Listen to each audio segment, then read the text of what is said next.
रामचरितमानस ये सिर्फ कोई सदियों पुरानी कथा नहीं है।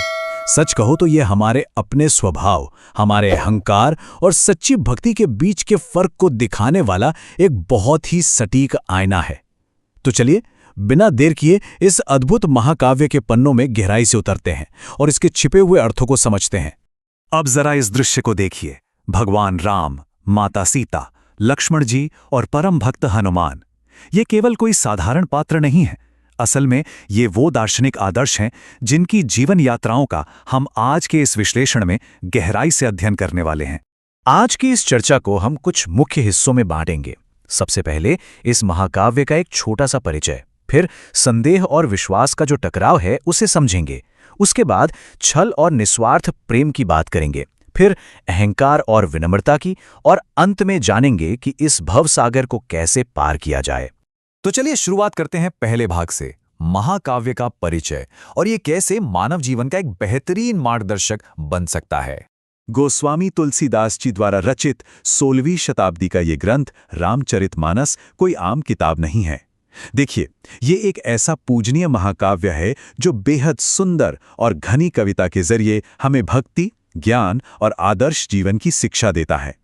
आसान शब्दों में कहें तो ये हमें सिखाता है कि इस उथल-पुथल भरी दुनिया में घोर भ्रम के बीच भी सही और धर्म का मार्ग कैसे चुना जाए।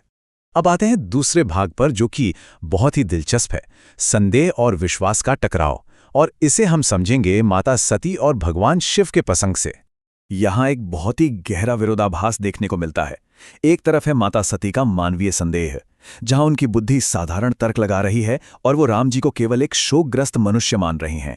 और दूसरी तरफ देखिए भगवान शिव का अटूट विश्वास, जो बिना किसी शंका के राम को सर्वोच्च निराकार ईश्वरीय सत्ता मानते हैं।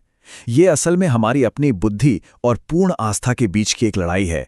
सती जी का ये विचार देखिए, यदि ये राजा के पुत्र हैं तो ये ब्रह्म कैसे, और यदि ये ब्रह्म हैं तो एक स्त्री के वियोग में ऐसे पागल क्यों घूम रहे हैं।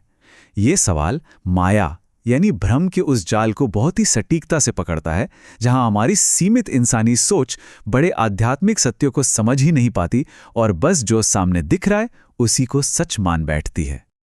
चलिए अब अयोध्या की ओर चलते हैं। हमारे तीसरे भाग में हम बात करेंगे छल बनाम निस्वार्थ प्रेम की, जो अयोध्या की सबसे बड़ी त्रासदी का कारण बना। कथानक के ये बिंदु हमें एक बहुत ही कड़वी सच्चाई बताते हैं। मंथरा की जहरीली ईर्ष्या कैसे पूरे राजघराने को प्रदूषित कर देती है। कैकेयी का वो छल जिसके कारण भगवान राम को वनवास जाना पड़ता है, और नतीजा अयोध्या अपनी सारी खुशियां और अपना नेतृत्व खो बैठती है। ये साफ दिखाता है कि जब व्यक्तिगत महत्वाकांक्षा छल कपट में बदल जाए तो वो कितनी विनाशकारी हो सकती है। और यहीं पर हमें एक बहुत ही शानदार दार्शनिक विरोधाभास देखने को मिलता है। एक ओर मंथरा और कैकेयी हैं जो पूरी तरह से स्वार्थ और हेरफेर से भरी हैं, और दूसरी ओर है भरत जो धोखे और लालच के इस पूरे माहौल के बीच सत्ता को पूरी तरह से ठुकरा देते हैं। उनका निस्वार्थ प्रेम और अपने भाई के प्रति कर्तव्य आदर्श की एक मिसाल बन जाता है। जब हम सच्ची सेवा और निस्वार्थ प्रेम की बात करते हैं ना, तो अयोध्या कांड का केवट प्रसंग एक बेहद ही खूबसूरत और अनुपम उदाहरण है। जरा सोचिए, भगवान राम ने गंगा पार करने के लिए नाव मांगी तो केवट ने बड़े ही भोलेपन और चतुराई से कहा कि प्रभु, आपकी चरण धूल ने तो पत्थर को स्त्री बना दिया था। मेरी नाव तो लकड़ी की है जो पत्थर से भी कोमल है। कहीं ये भी स्त्री बन गई तो मेरी आजीविका छिन जाएगी। इसलिए उसने शर्त रखी कि वो पहले प्रभु के चरण धोएगा। व्यक्तिगत लालच को त्याग कर चरणामृत लेकर निस्वार्थ भाव से की गई ये भक्ति ही एक सच्चे सेवक की असली पहचान है। चाहे वो भरत जी का महान त्याग हो या केवट का वो निष्कपट और निश्चल प्रेम, तुलसीदास जी ने बहुत ही शक्तिशाली रूपक का इस्तेमाल किया है। वो कहते हैं कि भरत की महानता एक अगाध समुद्र है और कवि की बुद्धि उसके किनारे पड़ी एक छोटी सी सीप के समान है। सच में इन भावनाओं की गहराई इतनी ज्यादा है कि कोई भी शब्द इन्हें पूरी तरह से बयान नहीं कर सकता। अब इस महाकाव्य के सबसे बड़े युद्ध के मैदान की ओर रुख करते हैं। हमारा चौथा भाग है अहंकार बनाम विनम्रता, लंका का युद्ध। यहां रावण को सिर्फ एक खलनायक के तौर पर नहीं दिखाया गया है, बल्कि वो उस अंधे कर देने वाले अहंकार का सबसे बड़ा प्रतीक है। वो पूरी दुनिया को जीतने का घमंड करता है। वरुण, कुबेर, पवन, यम सब पर अधिकार का दावा करता है। और अपने इसी अहंकार में अंधा होकर वो अपने ही परिवार की सही सलाह को पूरी तरह से नजरअंदाज कर देता है। और यहां भी एक कमाल का विरोधाभास है। एक तरफ रावण का विनाशकारी अभिमान है जो उसे अपनों से ही अलग कर रहा है, दूसरी तरफ उसके भाई विभीषण की गहरी जमीनी भक्ति है।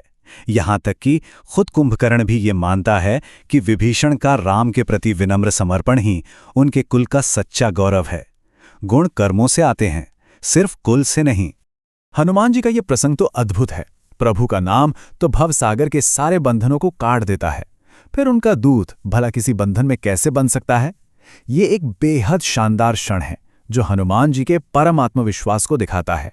और ये आत्मविश्वास किसी अहंकार से नहीं बल्कि प्रभु के प्रति पूरी विनम्रता और दृढ़ विश्वास से आता है।